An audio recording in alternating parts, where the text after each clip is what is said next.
16 ayat 16 sampai ayat 18.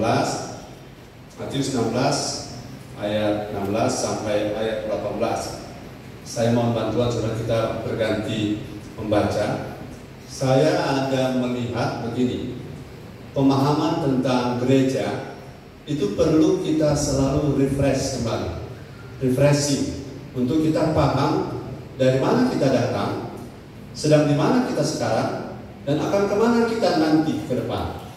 Karena ini akan menolong kita untuk mengetahui destinasi hidup kita, ada di kendaraan apa kita sekarang, dan kita berasal dari mana.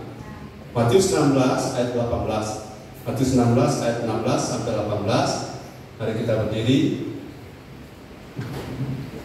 Sudah membacakannya untuk saya, untuk kita semua. Satu orang yang sudah dapat mewakili. Matius 16 ayat 16. Maka jawab Simon Petrus, "Engkau adalah Mesias, Anak Allah yang hidup." Kata Yesus kepadanya, "Berbahagialah engkau Simon bin Yunus, sebab bukan manusia yang menyatakan itu kepadamu, melainkan Bapa-Ku yang di surga. Dan aku pun berkata kepadamu, engkau adalah Petrus, dan di atas batu karang ini aku akan mendirikan jemaatku, dan alam maut tidak akan menguasainya. Kepadamu akan kuberikan kunci kerajaan sorga.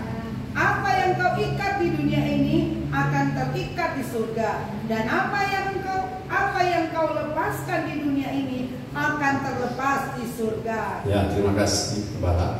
Silakan duduk. Ada sebuah daftar yang panjang, tetapi beberapa kita berusaha malam ini supaya kita dapat menyelesaikan beberapa poin, yaitu gereja yang sebenarnya. Saudara, kalau orang bilang sebenarnya, gini, sebenarnya dia datang. Sebenarnya dia datang. Tapi apakah dia ada datang? Tidak. Gereja yang sebenarnya. Berarti kalau kita bicara gereja yang sebenarnya adalah gereja yang nilai-nilainya itu dilupakan atau ditinggalkan oleh orang-orang karena sudah sekian lama bergereja, akhirnya bisa lupa atau bisa tidak ingat lagi. 2 tambah 2, 4. 1 Petrus 2 ayat 9 mengatakan, mohon bantuan, 1 Petrus 2 ayat 9.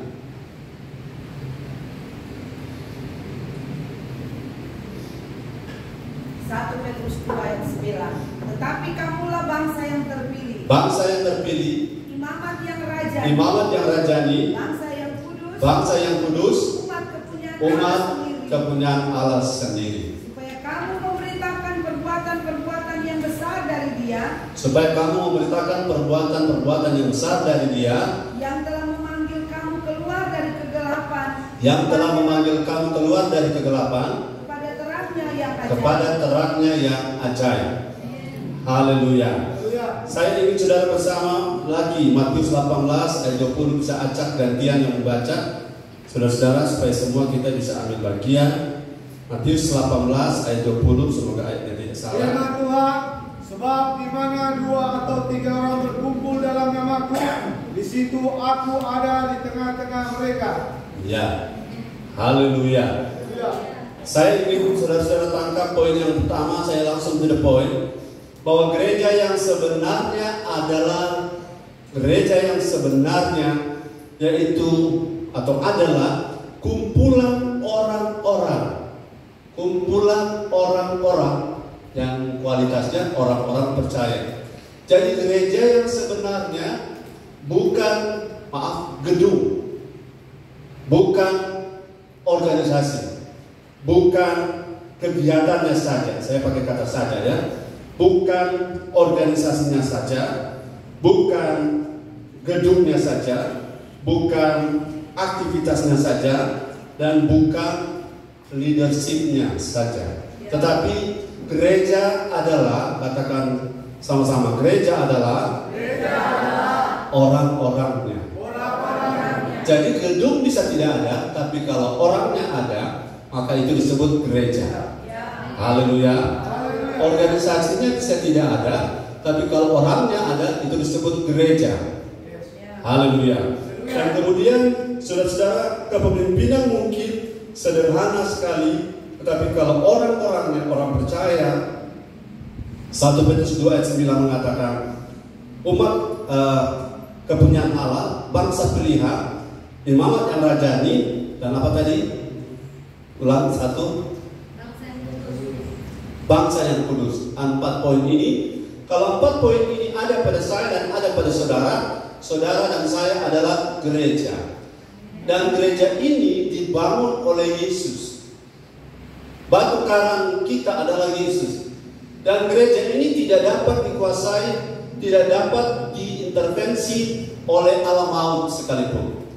Alam maut itu, saudara, itu menyangkut dunia pekerjaan satanik yang namanya pekerjaan okultisme, pekerjaan setan. Saya ingin saudara tangkap baik-baik bahwa ketika gereja kita sesuai dengan apa yang Tuhan mau, alam maut tidak berkuasa atas gereja. Alam maut itu dalam bentuk iblisnya, roh-roh yang namanya roh-roh yang bekerja. Saya ingatkan saudara bahwa hierarki dari iblis itu juga tri, ya. Ada dia punya iblis sendiri, Satan itu, kemudian dia punya nabi-nabi palsu, kemudian dia punya roh-roh. Nah, semua 3 lapis ini tidak berkuasa atas gereja, atas orang-orangnya. Nah, ini adalah idealisme daripada gereja. Tidak terkalahkan, katakan amin. Tidak dapat dipatahkan oleh siasat apapun. Dan saya percaya malam hari ini, saudara, gereja yang sebenarnya sudah harus fokus sekali lagi bukan kepada gedungnya, kepada organisasinya. Sebab begini, kalau kata organisasi itu begini. Kenapa gereja mengalami kemerosotan? Itu sejarahnya seperti ini. Ketika pertama kali gereja itu muncul sebagai organisme kehidupan, sesuatu yang hidup, kemudian oleh karena sesuatu dan lain hal, pada tahun sekitar tahun 300-an Masehi, gereja itu yang tadinya organisme berubah menjadi organisasi. Nah, gereja yang hidup itu dilembagakan. Mulai dari situ, kemerosotan kekristenan itu mundur. Karena kekristenan yang sebenarnya adalah Kristus dalam kita, kita dalam Kristus. Makin lama, ketika kitab Wahyu ditulis, saudara, ketika kitab Wahyu ditulis, Yesus datang bilang, aku mengetok pintu. Kalau ada yang membuka, nah dia mengetok pintu pada gereja. Padahal gereja artinya Kristus ada di dalam, kan? Gereja Kristus ada di mana? Ada di dalam, bukan ada di luar. Sehingga kalau Kristus mengetok pintu bagi gereja, berarti Kristus baru saja ada di luar oleh karena sesuatu yang menggantikan dia di dalam. Yesus di dalam gereja tidak boleh ditukar dengan apapun, katakan amin. Dia tidak boleh ditukar dengan kegiatan. Dia tidak boleh ditukar dengan kegiatan aktivitas organisasi saja. Tetapi Yesus yang harus menjadi pusat dari gereja. Karena gereja dibangun oleh Yesus. Dan Yesus fokus bukan kepada sesuatu yang lain, tetapi kepada orang-orangnya. Katakan, Yesus fokus kepada orang-orangnya. Jadi, ulangi, Yesus fokus pada orang-orangnya. Haleluya. Karena kalau kita, saudara, tidak fokus kepada orangnya, maka kita akan fokus kepada acaranya. Kita akan fokus pada kegiatannya, jadwalnya. Tetapi intinya bukan itu semua, walaupun itu include termasuk paket di dalamnya, tapi intinya adalah orangnya. Haleluya. Jadi ketika saudara-saudara beraktivitas, hati-hati, aktivitas bisa terjebak pada rutinitas. Aktivitas tanpa Kristus bisa terjebak pada rutinitas. Jadi acaranya jalan, tetapi orangnya tidak tersentuh lagi oleh firman. Orangnya tidak connect lagi dengan Yesus. Saya minta maaf saudara-saudara, orang bisa saja ada dalam posisi seperti yang saudara lihat baik-baik saja, tetapi siapa yang tahu di dalam hatinya? Siapa yang tahu hatinya nyambung kemana? Siapa yang tahu motifnya arah kemana? Siapa yang tahu yang mendorong dia lakukan itu apa? Siapa yang tahu bahwa dia lakukan itu untuk siapa? Hanya Tuhan yang tahu. Dan saya percaya kita semua fokus untuk selalu fokus di gereja kepada Yesus saja. Kepada Tuhan Yesus pusat dari gereja kita. Dan dia adalah inti dari gereja kita. Kalau dia dimuliakan, kita lah gereja. Amin. Kalau dia dihormati, kita lah yang disebut dengan gereja. beberapa gereja telah mengeluarkan Yesus dari dalam gereja. Itulah jemaat Laodikia. Wahyu 3 ayat 19-20. Silakan gantian membaca. Wahyu 3 19-20. Wahyu 3 ayat 19. Barang siapa kekasih ia kutegur dan kuajar, Ya. sebab itu relakanlah hatimu dan bertobatlah. Lihat, aku berdiri di buka pintu dan mengetuk. Jikalau ada orang yang mendengar suaraku dan membukakan pintu, aku akan masuk mendapatkannya, dan aku makan bersama-sama dengan dia, dan ia bersama-sama dengan aku. Perhatikan kata dia bersama-sama dengan aku bersama-sama dengan dia. Ini kan inti kekristenan. Inti kekristenan adalah kita dalam Kristus. Oleh pertama, Kristus dalam kita dan kita dalam Kristus. Jadi kalau orang tanya, inti kekristenan adalah Kristus dalam saya dan saya dalam Kristus. Maka apabila saudara Kristus dalam kita, kita dalam Kristus, mintalah apa saja yang kau kehendaki, kau akan menerimanya. Jadi ketika Yesus ngomong, barang siapa mau buka pintu dan aku mau bersama-sama dengan dia, dia bersama-sama dengan aku, itu tadinya saudara-saudara itu masalah hubungan karena Yesus telah ada di luar. Padahal dia bicara pada jemaat Laodikia. Jemaat Laodikia adalah jemaat Kristen. Dan kalau dia mengetok pintu berarti dia ada di luar waktu itu. Dan saya berharap Yesus tidak ada di luar gereja kita. Katakan amin. Kristus terjepit dan terdesak dengan aktivitas kita, bahkan yang lebih parah yang orang tidak sadari adalah terjepit oleh roh agamawi. Halo, Kristen itu bukan agama saja. Kalau di negara kita Kristen itu agama. Tapi kekristenan bukan agama dalam pengertian upaya untuk membuat kita bisa masuk surga oleh kekuatan kita. Tetapi Kristen adalah lifestyle, katakan lifestyle, atau gaya hidup kita. Saudara tidak bisa tetap Kristen sementara Yesus sudah tidak di dalam kita. Katakan amin. Jadi gereja yang sebenarnya adalah orang-orangnya yang manunggal dengan Yesus. Yesus dalam kita, kita dalam Yesus. Dan sekali jangan dibingungkan dengan organisasi. Organisasi tidak ada yang salah. Yang salah adalah oknum-oknum kalau ada ya. Jadi organisasi itu baik. Tetapi saudara-saudara, saya ingin saudara, kalau Kristus benar-benar di dalam kita, dia menjadi raja kita, maka kita akan bergairah dengan Tuhan. Amen. Kalau Kristus benar-benar inti dari kehidupan kita tidak perlu didorong-dorong oleh sesuatu, tetapi dari dalam itu dorongannya.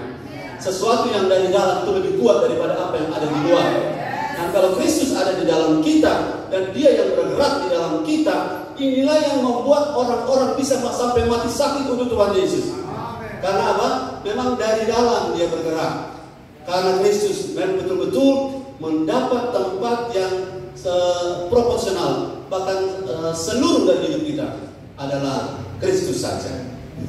Haleluya. Hati-hati saudara, ada banyak orang sekarang terjebak. Mereka mengutamakan organisasinya, tetapi menghilangkan kasihnya. Ingat baik-baik. Jadi organisasi ada banyak orang terlindas. Ya benar atau salah, aturannya akan mengaturnya.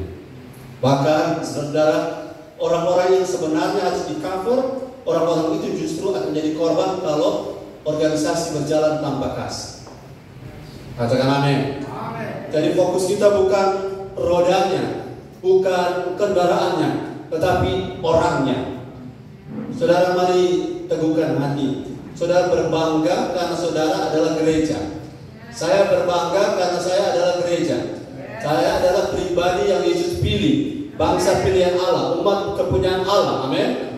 Jangan saudara kecewa dengan apapun, tetapi kita harus juga seimbang. Bukan karena kita anggota gereja kita sembarangan hidup. Katakan amin. Sembarangan hidup. Ingat, iblis tahu kelemahan kita. Iblis tahu kelemahan titik mana kita lemah. Dan dia bisa menggunakan kelemahan itu ketika kita buka hati dan dia bermaksud menghancurkan kita. Tetapi puji Tuhan kalau kita masih terbuka pikiran, hari ini kita sadar bahwa Tuhan ada bersama kita. Kita bisa pulihkan hidup kalau masih hidup. Amin. Tapi kalau sudah mati, selesai kita.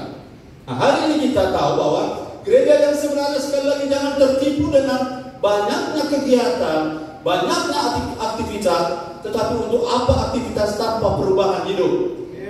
Haleluya. Untuk apa kita melayani tetapi kita tidak mau diubah oleh firman?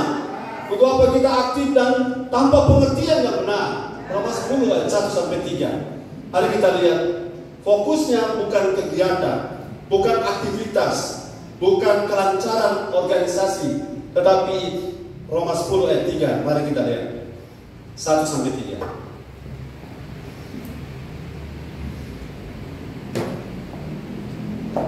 Roma 10 ayatnya ke-1-3, firman Tuhan, saudara-saudara, keinginan hatiku dan doaku kepada Tuhan ialah supaya mereka diselamatkan. 2, sebab aku dapat memberi kesaksian tentang mereka, bahwa mereka sungguh-sungguh giat untuk Allah, tetapi tanpa pengertian yang benar.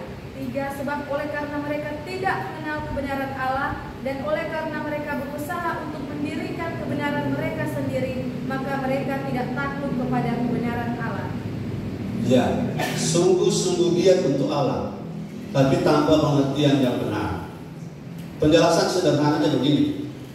Kegiatan kita di gereja adalah untuk supaya kita makin serupa Kristus. Ulangi, kegiatan kita di gereja adalah supaya kita makin serupa Kristus. Kegiatan kita di gereja hanya untuk mengisi acara, itu namanya kegiatan tanpa pengertian yang benar. Haleluya.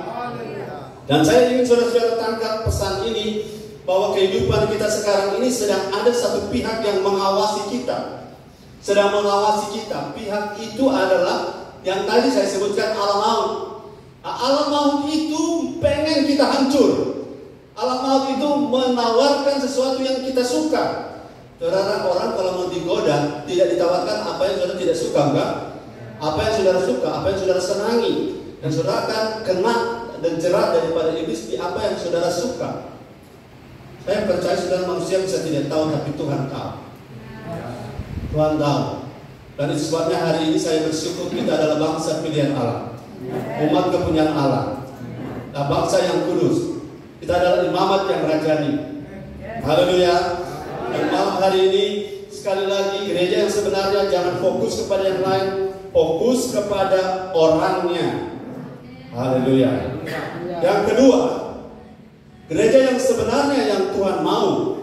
Karena kalau kata sebenarnya, ini berarti pada kenyataannya banyak yang sepertinya dia sebenarnya ada datang, berarti kenyataannya tidak datang. Nah, gereja sebenarnya adalah orangnya, berarti ada orang sudah fokus bukan pada orangnya, pada acaranya. Sekarang kita kembali refresh tentang gereja. Yang kedua, Roma 12 ayat 2. Roma 12 ayat 2 kita baca, haleluya. Gereja yang sebenarnya adalah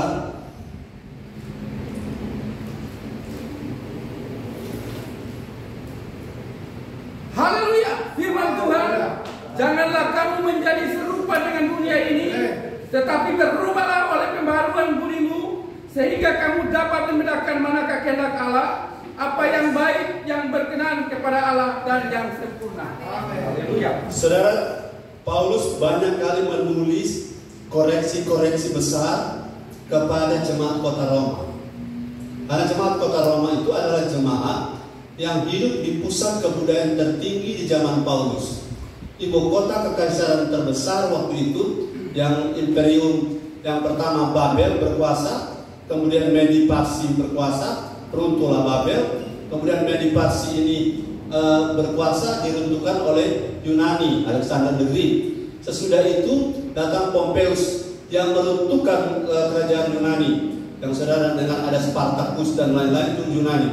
Di zaman daripada Romawi, seluruh dunia berada pusatnya di kota Roma. Jadi teknologi tertinggi, tercanggih, terkini itu ada di kota Roma. Jadi juga kehidupan duniawi yang paling parah ada di kota Roma. Bahkan kejahatan yang paling parah itu ada di kota Roma. Dan penderitaan Kristen yang paling berat ada di kota Roma.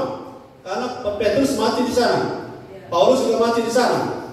Jadi di kota Roma itu kekristenan itu ditarik ke arah yang berlawanan untuk apa? Serupa dengan dunia. Nah, serupa dengan dunia itu kita bisa daftarkan panjang sekali. Saudara-saudara, gereja yang sebenarnya tidak boleh mirip dengan dunia. Katakan amin. bicara tentang contoh ya, yang kita rayakan Natal. Memang betul-betul gereja merayakan Natal mirip dengan mall, pohonnya dan lain-lain. Tapi kalau cari di Alkitab tidak ada, center class tidak ada. Tapi kita mirip. Itu sebabnya gereja yang sebenarnya fokus pada orangnya. Dan yang kedua, tidak serupa dengan dunia. Serupa itu adalah ada 3, yaitu keinginan mata, keinginan daging, keangkuhan hidup. Mari kita lihat.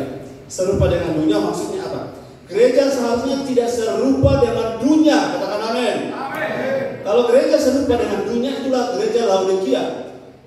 Panas tidak, dingin juga tidak, dan mereka akan dimuntahkan oleh Tuhan. Kita tidak ingin jadi gereja yang dimuntahkan oleh Tuhan. Karena apa?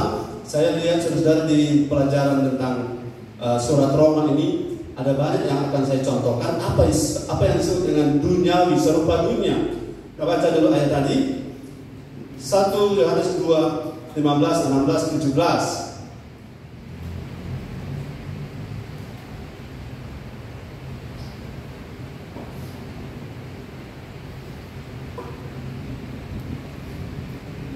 Firman Tuhan, sebab semua yang ada di dalam dunia, yang ada dalam dunia kita tidak boleh serupa.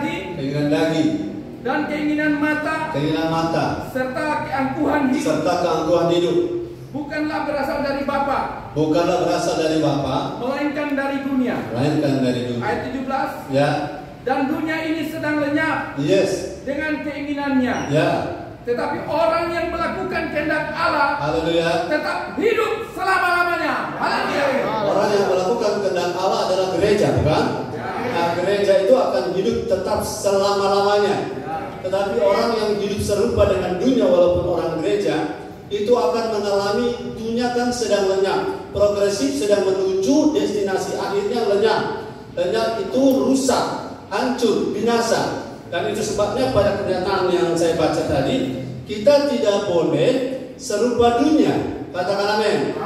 Kalau dunia mengejar, misalnya maaf ya, kalau sudah punya anak, punya pacar, yang penting pacarnya itu punya uang, punya duit, punya nama, walaupun dia bukan orang gereja, tidak takut Tuhan, dan sudah tertarik, sudah aman anak saya karena begini, karena begitu. Itu namanya keinginan mata, keinginan daging, keangkuhan hidup. Itu akan menghancurkan generasi kita ke depan. Saya tidak bermaksud biar pacar anak kita miskin-miskin, yang penting orang gereja, bukan begitu. Tapi kalau mereka lebih pentingkan materinya, lebih pentingkan hartanya, lebih pentingkan uangnya, itu berarti ini kita fokus cara melihat kita seperti cara dunia. Kalau gereja tidak boleh seperti dunia, katakan amin. Kalau seperti dunia, saudara akan hancur, akan binasa, karena dunia sedang lenyap, dunia sedang fade away. Apa istilahnya fade away? Artinya sedang memudar, lama-lama layu kalau seperti tanaman. Dan dunia pasti akan hancur, tetapi orang yang hidup dalam kerajaan Allah, hidup dalam gereja seperti yang saya bilang gereja, itu akan hidup untuk selama-lamanya. Katakan amin. Jadi gereja yang sebenarnya tidak boleh serupa dunia. Yes, apa yang serupa dunia? Di ayat-ayat selanjutnya saudara boleh baca. Banyak orang-orang saudara-saudara kasihnya pura-pura. Ada di ayat berapa ya? Ayat 11 atau 10. Dunia itu kasihnya pura-pura. Pura-pura kenapa?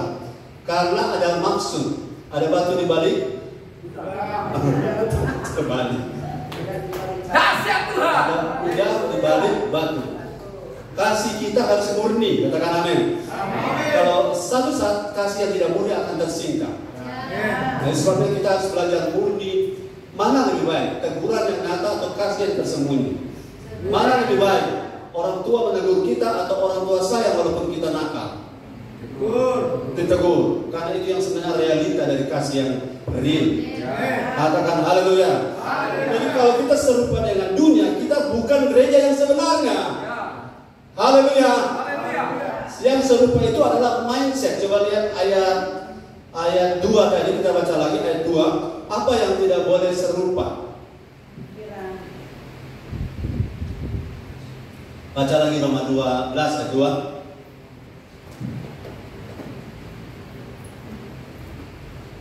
Haleluya. Janganlah kamu menjadi serupa dengan dunia ini, tetapi berubahlah oleh pembaruan budimu, sehingga kamu dapat membedakan manakah kehendak Allah, apa yang baik, yang berkenan kepada Allah, dan yang sempurna.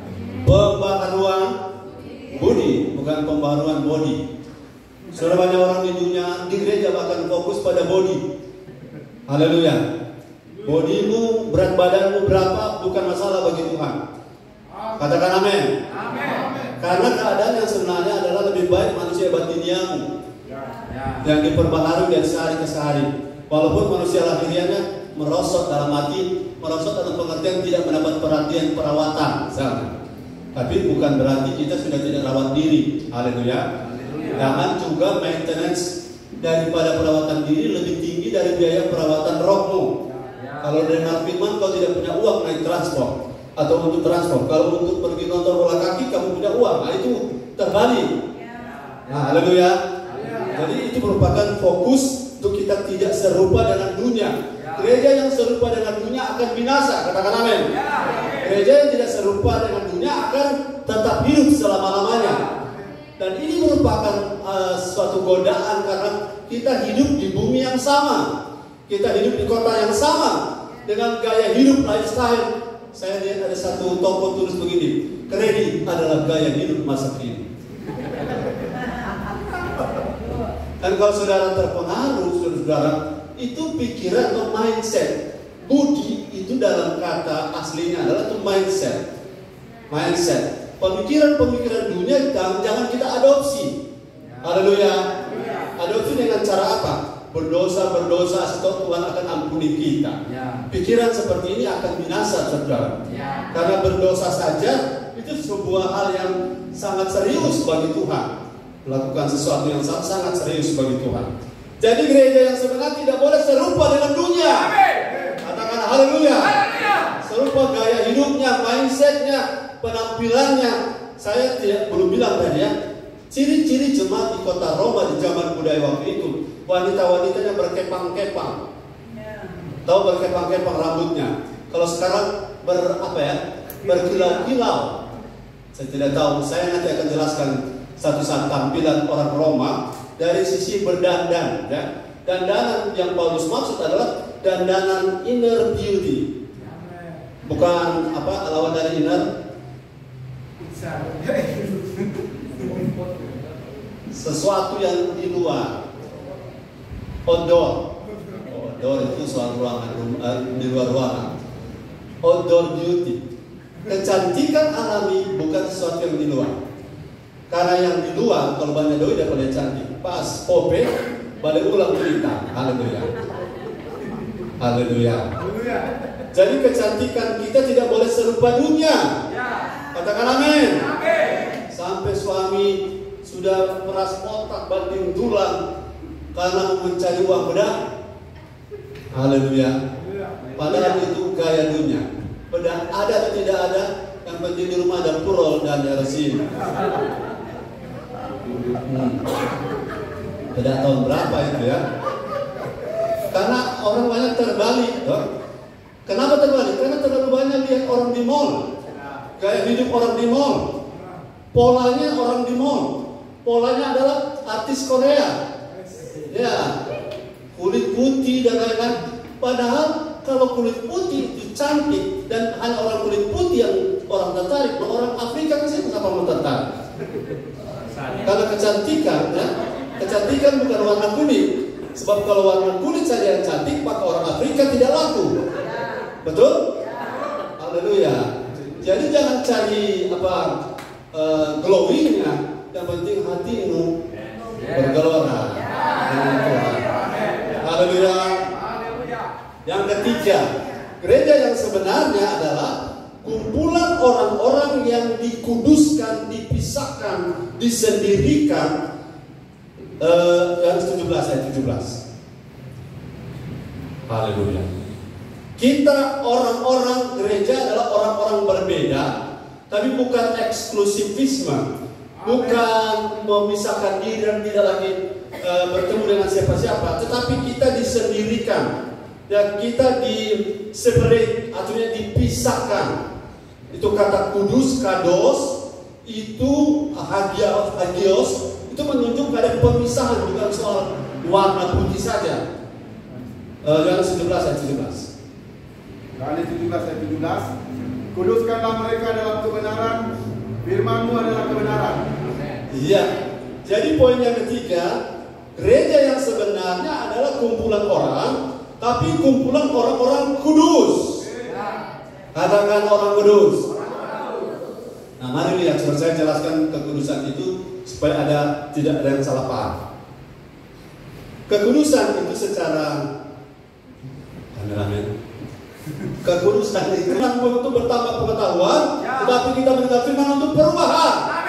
Dan itu yang kita miliki sebagai gereja. Jadi gereja itu setelah dikuduskan, dipisah, tidak sama dengan dunia. Sekarang secara progresif diubahkan tiap hari dari ke sehari, pembaharuan manusia batinia dari sehari ke sehari. Itu namanya progresif, proses. No process, no promotion. Katakan amin. Jadi ketika kita diproses, itulah sebenarnya ciri dari gereja. Jadi orang yang tidak bersedia diproses, itu bukan gereja. Katakan haleluya. Saya adalah gereja. Jadi saya harus bersedia diproses. Ulangi, saya adalah gereja. Jadi saya harus bersedia diproses. Karena tanpa proses, saudara tidak akan menjadi seperti yang poin yang terakhir, yaitu ultimate sanctification, atau saudara mendapatkan prospective sanctification. Pengudusan di masa depan tidak akan terjadi kalau progresif ini saudara berhenti di tengah jalan. Jangan pernah berhenti. Jangan berhenti. Jangan menyerah. Karena proses ini selama hidup masih jalan. Seburuk apapun hari kemarin, kalau hari ini masih ada, kita masih punya harapan. Haleluya. Jangan pernah menyerah. Jangan pernah berhenti.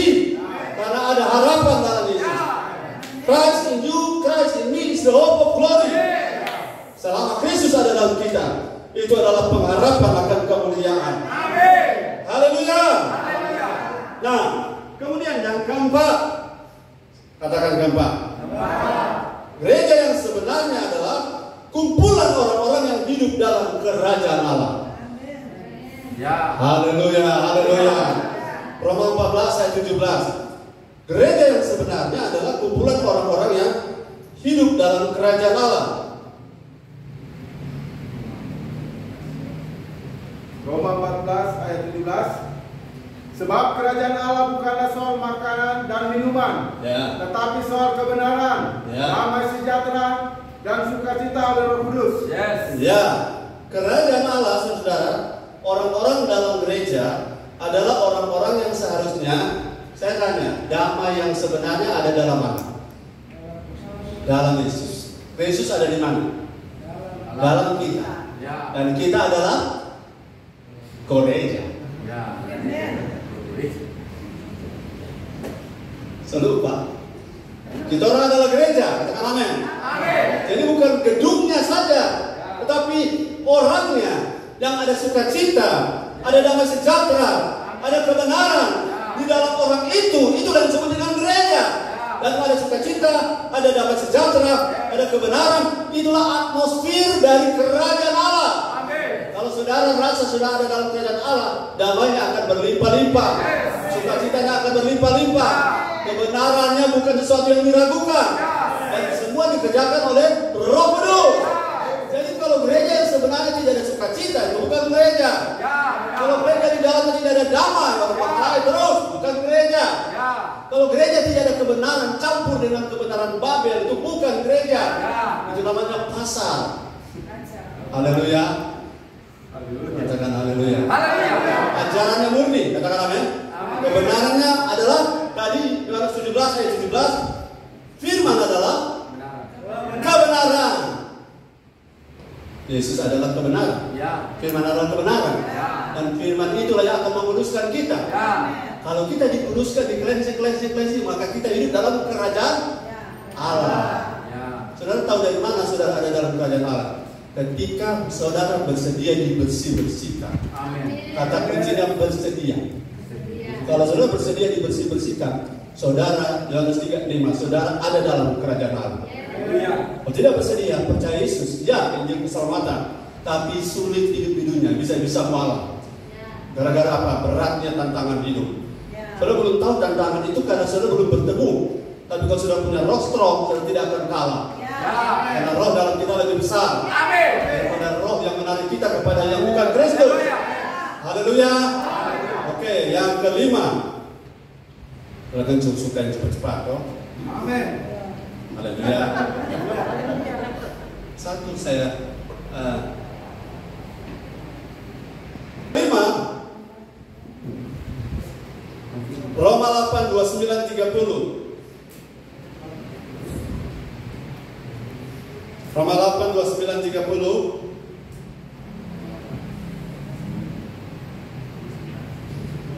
Roma 8:29-30. Ya. Sebab semua orang yang dipilihnya dari semula, Ya, siapa yang dipilih itu? Gereja, toh? ya. Terus Mereka juga yang ditentukannya dari gereja semula yang ditentukan. untuk menjadi serupa dengan gambaran Ya. anaknya, Ya, supaya ia anaknya itu menjadi yang sulung di antara banyak saudara. terus. Dan mereka yang ditentukannya dari semula, mereka itu juga dipanggilnya. Ya, Dan mereka yang dipanggilnya, mereka itu juga dibenarkannya. ya. Dan mereka yang dibenarkannya, mereka itu juga dimuliakannya. Yes. Saya bilang no process, no promotion. No crowd, no cross, no crown. Tanpa salib tak ada mahkota. Jadi gereja yang sebenarnya adalah gereja kumpulan orang-orang yang mau dibentuk menjadi serupa Kristus. Kalau tidak mau dibentuk menjadi serupa Kristus, itu bukan gereja. Itu namanya sarang penyamun. Maka Tuhan Yesus bilang, kenapa engkau menjadikan rumahku sebagai sarang penyamun? Rumahku harus menjadi rumah doa. Gereja harus menjadi bagian tempat operasionalnya kerajaan Allah. Jadi kalau kita gereja, dari mana kita tahu kita gereja? Orang-orangnya mau dibentuk. Mau dibentuk kemana? Menjadi serupa Kristus. Karena kita datang bukan kumpul-kumpul saja, amin. Kita datang bukan untuk makan, amin. Karena memang hari ini tidak ada makanan, haleluya. Tapi kalau kita cuma datang karena makanan, maka saat tidak ada makanan kita tidak datang, bukan? Tapi kita datang untuk apa? Pembentukan. Kita dibentuk, kita ditransformasi menjadi serupa Kristus. Saya tanya, apa ada orang ibadah tidak berubah? Banyak. Ada banyak orang beribadah rutin tapi tidak mau diubah? Banyak. Mana buktinya? 2 Timotius 3 ayat 1-5. Gantian membaca, acak siapa saja boleh.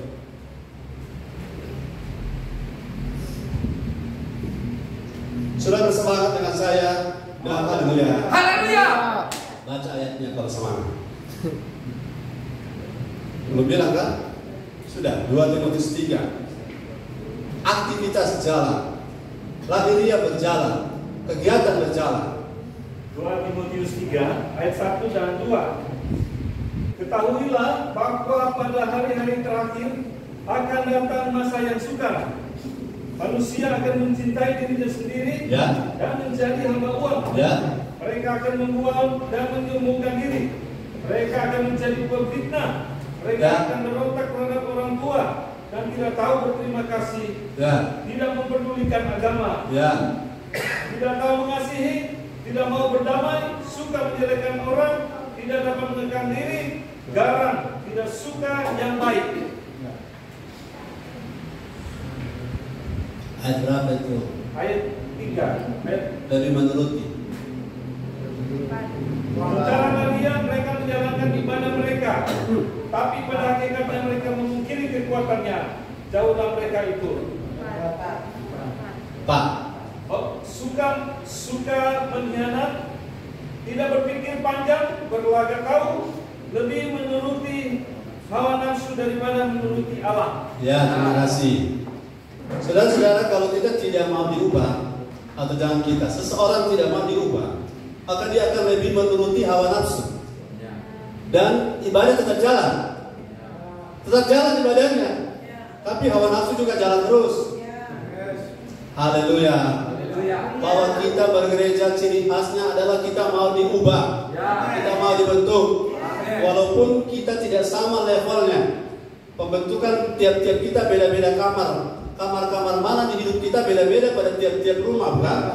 Jadi saya dibersihkan di bagian mana, saudara dibersihkan di bagian mana, semua kita di cleansing, semua kita diubah. Itu ciri khas dari gereja. Gereja yang tidak mau diubah, hasilnya itu masa yang sukar. Saudara, masa sukar bukan karena alam ini, gempa bumi, banjir. Masa sukar karena orang-orangnya punya model. Katakan amin. Jadi kalau saudara perhatikan, apakah orang yang di ayat-ayat 1, 2, 3 itu, apakah orang-orang di luar gereja? Orang dalam, karena secara lahiriah menjalankan ibadah, tetapi memungkiri kekuatan. Saya tanya, kekuatan ibadah itu apa?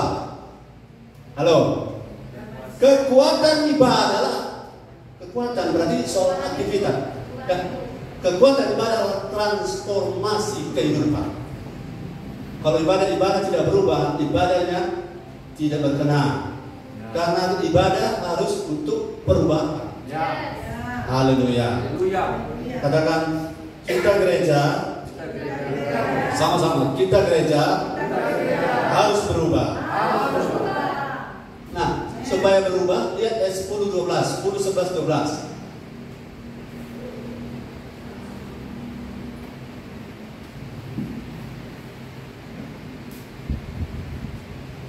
Di mana? Tetapi kamu tidak, kamu telah mengikuti. 10, coba baca. 2 Timotius 3 ayat 10. Tetapi engkau telah mengikuti ajaranku, cara hidupku, pendirianku, imanku, kesabaranku, kasihku, dan keturunanku. Jadi ketika sudah lihat perbedaan ayat 1 sampai 5, itu dengan ayat 10 sampai ayat 11, ada dua kelompok orang. Kelompok yang orang tidak mau diubah dan kelompok Timotius yang telah mengikuti teladan Paulus yang berubah. Cara hidup berubah, pemikirannya berubah, imannya berubah, dari iman satu lemah kepada iman yang kuat. Apalagi kesabarannya berubah, kasihnya berubah ke atas, ya, bukan ke bawah. Kasihnya makin tulus, makin murni, tidak pura. Terus apalagi ketekunan Paulus itu berubah sampai berkali-kali didera, dianiaya, kemudian ditindas, dihempaskan, tapi tidak putus asa, tidak merasa kecewa, tidak tawar hati. Itu baru bilang orang yang gereja yang diubahkan. Harusnya 10 tahun kita lalu selalu kecewa, sekarang tidak lagi. Katakan amin. Dulu 5 tahun lalu cepat tersinggung, sekarang tidak lagi. Itu ciri-ciri gereja. Kalau dulu 5 tahun lalu cepat tersinggung, sekarang itu lebih parah. Itu bukan gereja. Oh balik. Itu namanya sarang penyambung. Karena di gereja kita harus berubah. Kalau kita tidak berubah, salah satu perubahan yang sedang terlihat sekarang adalah banyak orang akan tanpa saudara sadari akan mengamati saudara. Ini orang ini luar biasa. Dulu dia begini, sekarang dia luar biasa. Orang kadang tidak sadar perubahan diri, tapi orang lain melihat perubahan kita. Katakan amin. Ada beberapa 10 tahun, ibu maksud gode, namanya Indian maksudnya pada dia bilang, selama ada beberapa sogode nggak datang. Ini nama sibuk. Dari dulu naik ini. Orang 10 tahun dan ketemu, mereka tahu perbedaan kita. Saya yakin 5 tahun ke depan, jangan 5 tahun, 2 tahun ke depan, orang ketemu dengan saudara-saudara akan lihat orang itu akan kagum karena Kristus dalam saudara. Amin. Kita tepuk tangan bagi dia. Haleluya. Yang keenam, gereja yang sebenarnya adalah kumpulan orang-orang yang dapat memberi jawaban untuk pergumulan segala makhluk di bumi ini. Roma 8 ayat 19. Roma 8 ayat 19, gereja seharusnya memberi jawaban. Kalau dunia bertanya, bagaimana saya mendapatkan damai sejahtera? Jangan jawab, kita lagi kacau balau. Haleluya. Roma 8 ayat 19.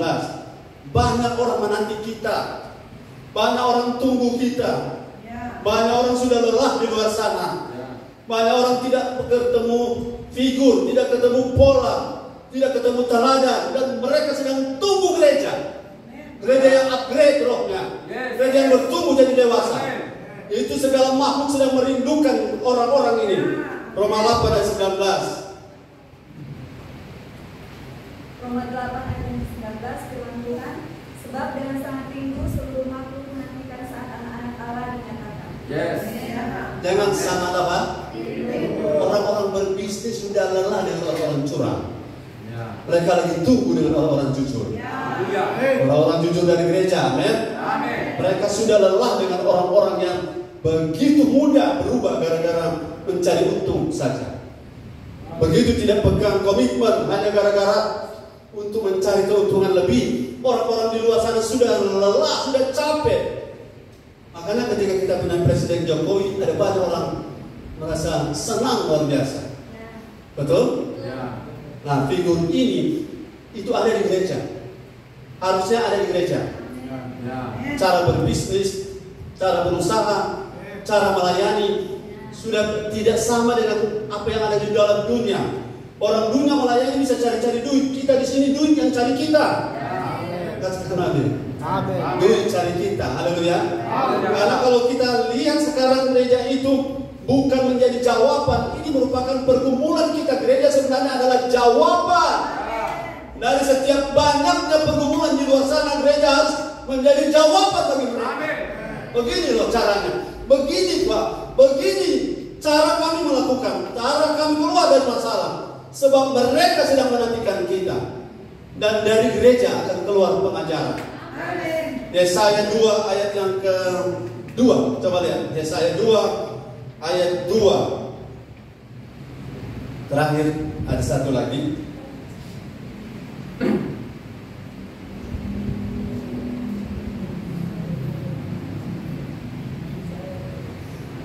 Halo. Yesaya 2 ayat 2. Ya. Akan terjadi pada hari-hari yang terakhir, gunung tempat rumah Tuhan akan berdiri tegak di hulu gunung-gunung dan menjulang tinggi di atas bukit-bukit. Ya. Segala bangsa akan berduyun-duyun di sana. Ya. Terus ayat 3. Dan banyak suku bangsa akan pergi serta berkata, mari kita naik ke gunung Tuhan. Gunung Tuhan ini Sion. Ini gereja unusual, gereja yang tidak lazim, gereja yang asli. Terus ke rumah Allah Yakub. Rumah Allah Yakub. Supaya ia mengajar kita tentang jalan-jalannya. Ya. Jalan-jalan, cara berbisnis dan lain-lain. Dan supaya kita berjalan menempuhnya. Ya. Sebab dari Sion akan keluar pengajaran yang benar. Dan firman Tuhan dari Yerusalem. Yes. Yerusalem dan Sion adalah gambar gereja di Perjanjian Baru yang kualitasnya unusual. Gereja yang tidak lazim. Gereja yang bukan biasa-biasa. Dari gereja ini akan mendapatkan banyak jawaban. Saudara harus menjadi jawaban bagi orang di luar. Karena banyak orang sedang mencari jawaban, mereka dapatkan jawaban yang tidak kurang. Karena yang mereka pertimbangkan adalah humanisme. Tapi yang kita pertimbangkan adalah kebenaran teokrasi. Firman yang ya di atas ya, tidak di atas tidak. Itu orang lagi cari sekarang. Seluruh makhluk sedang bingung, tapi gereja sedang bertumbuh di dalam sini. Dan kemudian kita keluar ke sana, mereka menemukan ini jawaban yang kami cari selama ini. Ini orang yang kami cari selama ini. Ini cara yang kami cari selama ini. Ini pola yang kami rindukan selama ini. Keluar dari mana? Dari gereja. Kita menjadi jawaban. Bukan hanya Kristus jadi jawaban. Kita yang memiliki Roh Kristus menjadi jawaban bagi orang banyak di luar. Yang terakhir, haleluya. Matius 19 ayat 18. Yang terakhir, gereja yang sebenarnya yang tadi adalah kumpulan orang yang dapat memberi jawaban untuk pergumulan segala makhluk. Dan yang terakhir, gereja yang sebenarnya adalah kumpulan orang yang tidak dapat dikalahkan dan dipermainkan oleh iblis.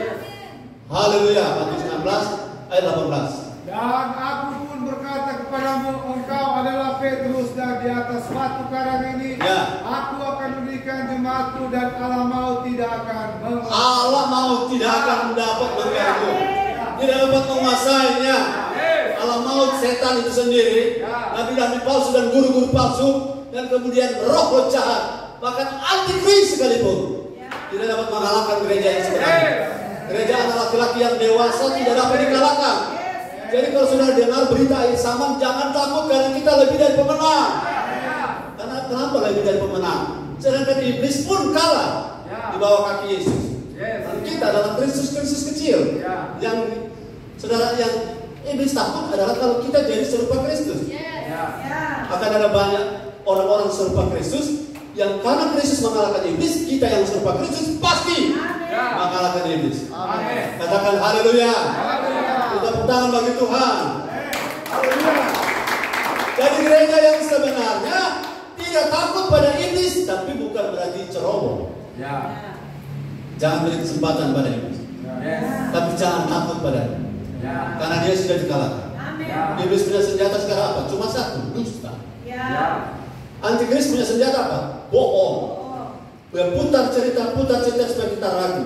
Tapi kita lebih dari pemenang. Dan sekali lagi gereja seharusnya, katakan seharusnya, tidak takut lagi pada iblis.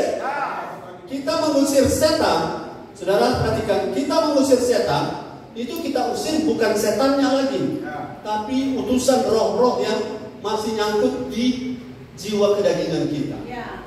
Usir dalam nama Yesus, keluar. Supaya spirit-spirit itu bersih dari kita. Amin. Haleluya. Haleluya. Jadi gereja yang sebenarnya tidak takut pada iblis.